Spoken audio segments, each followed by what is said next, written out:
Assalomu alaykum. Bugungi video darsligida siydik yo'li va siydik pufagi haqida gaplashamiz. Demak, siydik yo'li ureter. Demak, mana biz ko'rishimiz mumkin.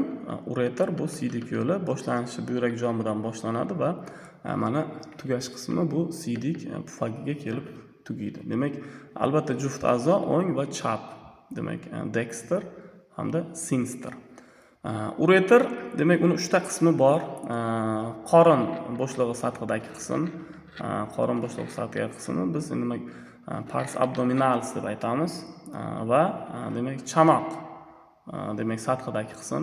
Biz endi bu qismini pars pelvina deymiz. Hamda siydik qopini mana bu demak vesika urinariya, siydik pufagi. Uni demak ichiga kirgan qismi. Demak siydik qopini ichiga kirib turgan qismini pars intramuralis deb aytamiz. Demak, siydik yo'lini men yuqorida aytgandek 3 ta qismi bor ekan. Siydik yo'lini devori ham xuddi shunaqa 3 ta qismdan, ya'ni 3 ta qavatdan tashkil topgan bo'ladi. Bular demak shilliq qavat, ichki qavat hisoblanadi, tunika mukosa, undan keyin mushak qavat, tunika muscularis hamda biriktiruvchi to'qimali qavat, tunika adventitia deb aytiladi.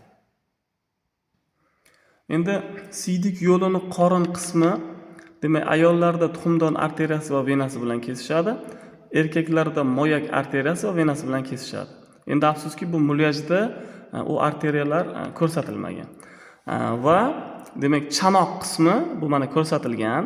Demak chanoq qismi o'ng va chap tomonida ham demak chanoqqa kirish sohasida mana biz tasvirlarni ko'rishimiz mumkin, faqat bular bir-biridan farq qiladi. Demak o'ng tomondagi ureter e'tibor qilamiz, mana bu yerda ichki yonbosh arteriya bilan kesishadi. Chap ureter, ya'ni siydik yo'li bu umumiy yonbosh arteriya bilan kesishadi. Demak takrorlayman. O'ng siydik yo'li ichki yonbosh arteriya bilan kesishadi. Arteriya iliaka interna bilan. Demak chap siydik yo'li ureter demak sinister bu umumiy yonbosh arteriya bilan demak arteriya iliaka communis bilan kesishadi. Endi siydik pufagi, siydik qopi demak biz buni vesika urinariya deb aytamiz. Vesika urinariyani 3 ta qismi bor. Mana biroz ingichkalashgan va cho'qqi hosil qilgan qismi apex vesika urinariya deymiz, uchi. Va ikkita demak aslida buni biz yuqori tomondan ko'rib turibmiz. Pastga va orqaga qarab ketgan tomonida demak tubi bo'ladi. Tubi bo'ladi va biz uni fundus vesika fela deymiz va pastiga, o'rtaga, pastga qarab tushgan qism bo'ladi. U ham bu holatda ko'rinmayapti.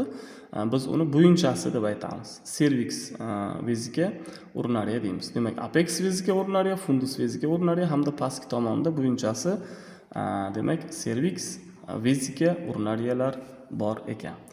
Devori mana bu rasmda biz uni devorini ko'rishimiz mumkin. Qavatlarini demak ichida mana tunika mukosa, shilliq parda, undan biroz tashqarida demak mana biz shilliq osti qavatini ko'rishimiz mumkin. Tela submukosa. Tela submukosa tunika mukosa qismiga juda ham ko'p botib kirib burmalarni hosil qiladi. Siydik pufagi bo'sh bo'lganda uning ichida nihoyatda ko'p burmalar bo'ladi. Lekin siydik pufagi siydik bilan to'lganda uning ichida burmalar yo'qolib ketadi, tekislanib ketadi.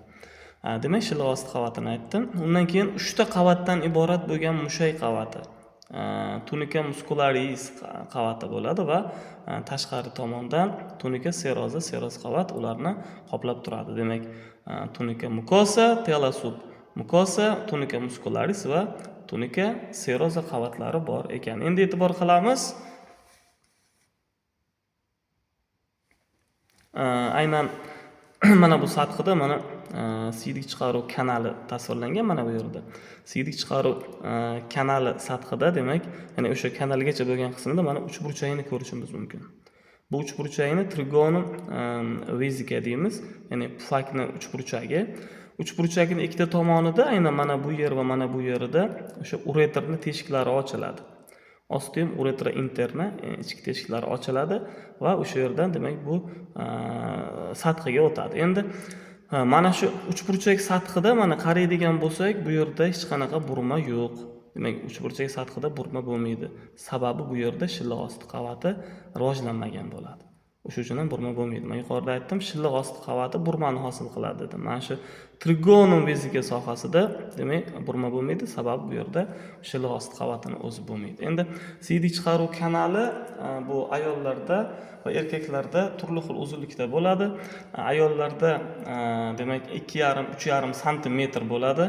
Albatta siydik chiqaruv kanalida ikkita teshik bor, ichki hamda tashqi teshiklar, aynan o'sha teshiklar orasidagi demak masofa bu 2,5-3,5 santimetr bo'ladi. Uretra feminina deb aytamiz ayollarda. Erkaklarda bu biroz uzunroq bo'ladi. Mana demak erkaklarda uretra maskulina deyiladi. U demak 16-18 santimetrga teng bo'ladi. Uzun bo'lganligi uchun ham uni demak 4 ta qismga bo'lib o'rganamiz. Birinchi qismi siydik qopining ichidagi qismi, pars intramuralis yoki mana prostata bezidan oldindagi qismi, pars preprostatika qismi, aynan mana shu qism. Ikkinchi qismi prostata bezini sathidan o'tgan qism, pars prostatika qismi. Va uchinchi qism, qisqagina qism, mana bu yerdan boshlanadi, mana bu yerda tugaydi. Demak, pars membranasiya, parda qismi va eng uzun qismi bu pars spongioza qismi. Pars spongioza g'ovaksimon tana qismi. Demak, 4 ta qismi bor ekan siydik chiqaruv kanalini erkaklarda.